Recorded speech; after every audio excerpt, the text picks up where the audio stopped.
ডাইনি বুড়ি ও রাখালের পিঠে গাছ। এক গায়ে ছিল এক রাখাল। একদিন রাখাল তার মাকে বলল, মা, পিঠা বানাও, পিঠা খাবো। কতদিন পিঠা খাই না। কি দিয়ে পিঠা বানাবো বাবা? ঘরে চাল নেই, তেল নেই, গুড় নেই।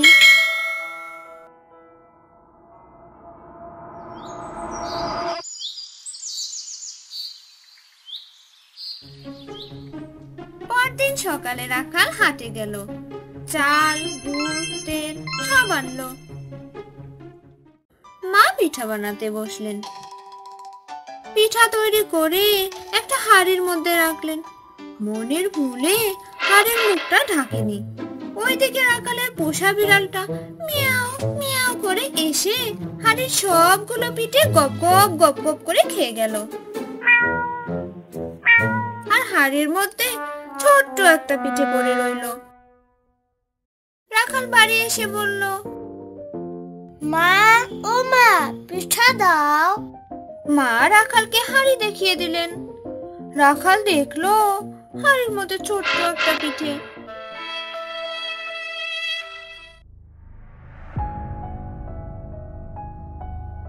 আমি কতগুলো গুড়, তেল, চাল আনলাম, আর তুমি কি না আমার জন্য ছোট্ট একটা পিঠা রেখেছো? মা তো বুঝলেন যে বিড়াল এসে সব পিঠে খেয়ে গেছে, কিন্তু রাখালকে বললেন, অনেক দিন পরে পিঠা বানালে সবাইকে দিয়ে খেতে হয়, তাই উঠান, কড়া, ঢাকনা, চুলা সবাইকে দিয়ে তোর জন্য একটু রেখেছি। খা বাবা খা, রাগ করে না। না না, আমি এইটুকু পিঠা খাবো না বলে রাগ করে পিঠাটা নিয়ে ঘরের বাইরে ছুঁড়ে ফেলে দিল। তারপর ঘরে গিয়ে ঘুমিয়ে পড়ল।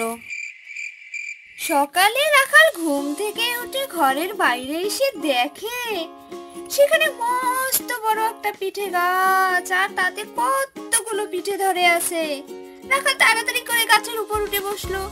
পিঠে খেতে খেতে গান ধরলো, এমন মজা ভাই রে ভাই, পিঠা গাছে পিঠা খাই, হাত বাড়ালে পিঠা পাই, এমন মজা নাই রে নাই। এমন সময় সেখানে এক বুড়ি এলো। রাখাল, আমাকে একটা পিঠা দাও না ভাই। বুড়িমা, হাত পাতো। না বাবা, হাত পুড়ে যাবে। তাহলে আঁচল পাতো। কাপড় পুড়ে যাবে। তুমি নেমে এসে আমাকে একটা পিঠা দাও না। রাখালের মনে দয়া হলো। রাখাল যেই না গাছ থেকে নেমে এসে পিঠা দিতে যাবে, সেই বুড়িটা আসলে কি ছিল? ছিল তো একটা ডাইনি বুড়ি। বুড়ি তখনই রাখালের হাতটা খপ করে ধরে বস্তায় ভরে পিঠের মধ্যে নিয়ে রওনা দিল। যেতে যেতে বুড়ির খিদে লাগলো। বুড়ি বস্তাটা নিয়ে রাস্তার এক পাশে রেখে খেতে গেল। ওই দিক দিয়ে দুজন লোক যাচ্ছিল। রাখাল তাদের দেখে বলল, ভাই, ও ভাই, বস্তার মুখটা একটু খুলে দাও না। বস্তার মুখটা খুলতেই রাখাল বেরিয়ে এলো। তারপর সেই বস্তায় ইট, বালি, সুরকি সমস্ত কিছু ভরে বস্তার মুখ বন্ধ করে রাখাল চলে গেল। এদিকে ডাইনি বুড়ি ফিরে এসে সেই বস্তাটা নিয়ে রওনা দিয়েছে।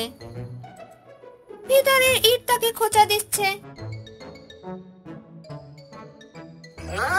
রাখাল, তুই আমাকে চিমটে কাটছিস, কিল মারছিস? তারা বাড়িতে নিয়ে গিয়ে কুচি কুচি কুচি কুচি খাবো। বাড়িতে এসে বুড়ি তার বৌমাকে বলল, বৌমা, ও বৌমা, দেখ একটা মনীষী ধরে এনেছি, শিগগিরকে বের করে বেঁধে রাখ।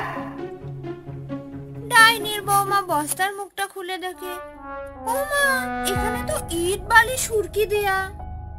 ও রাখাল, তুই আমাকে ফাঁকি দিয়েছিস। কাল তোকে ধরতে পেলে আর কোথাও দাঁড়াবো না। একেবারে বাড়িতে নিয়ে আসবো। হ্যাঁ, পরদিন সকালে রাখাল আবার সেই পিঠা গাছে উঠে পিঠা খাচ্ছে আর গান গাচ্ছে। এমন মজা ভাই রে ভাই, পিঠা গাছে পিঠা খাই, হাত বাড়ালে পিঠা পাই, এমন মজা নাই রে নাই।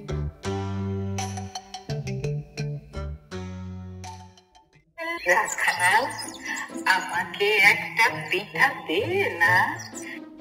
দুষ্টু ডাইনি বুড়ি, তুই আবার এসেছিস? কাল তুই আমাকে ধরে নিয়ে গেছিলি। আমি না বাবা, ছি, আমি কেন তোকে ধরে নিয়ে যাব? নিশ্চয়ই অন্য কোনো বুড়ি হবে। আমাকে একটা পিঠা দে না। তাহলে হাত পাতো। হাত পুড়ে যাবে, আচল পাতো। কাপড় পুড়ে যাবে, নিচে নেমে দে না। না না, আমি নিচে নামতে পাবো না। আমি গরিব মানুষ, তিন কুলে কেউ নেই, আমাকে একটা পিঠা দে না রাখাল। যেই না রাখাল গাছ থেকে নামলো, অমনি ডাইনি বুড়ি রাখালকে খপ করে ধরে বস্তায় ভরে সোজা বাড়িতে নিয়ে এলো। এসে বৌমাকে বলল, বৌমা, বৌমা দেখ, আজ রাখালকে ধরে এনেছি, একে ভালো করে বেঁধে রাখ, আমি গোসল করে আসি। ডাইনির বৌমা বস্তাটা খুলতেই রাখাল ঠিক করে হাসতে লাগলো। আর রাখালের এমন চকচকে দাঁতগুলো দেখে ডাইনির বৌমার খুব ভালো লাগলো। রাখাল, তোর দাঁতগুলো এমন চকচকে কি করে হলো? আমাকে এমন দাঁত বানিয়ে দিবি? তা তো দিবই, আগে আমার বাঁধনটা খুলে দাও। যেই না ডাইনির বউ রাখালের হাতের বাঁধন খুললো, রাখাল কি আর সেখানে থাকে? রাখাল ছুটে পালালো। আর ডাইনির বউ চিৎকার করতে লাগলো, ধর ধর, রাখাল পালালো, পালালো, পাজি নচ্ছার ছেলেটা পালালো। তো বন্ধুরা, আমাদের আজকের গল্প তোমাদের কাছে কেমন লাগলো? ভালো লাগলে লাইক, কমেন্ট আর শেয়ার করবেন। আরো মজার মজার গল্প পেতে অবশ্যই চ্যানেলটি সাবস্ক্রাইব করে আমাদের পাশেই থাকবেন। আল্লাহ হাফেজ।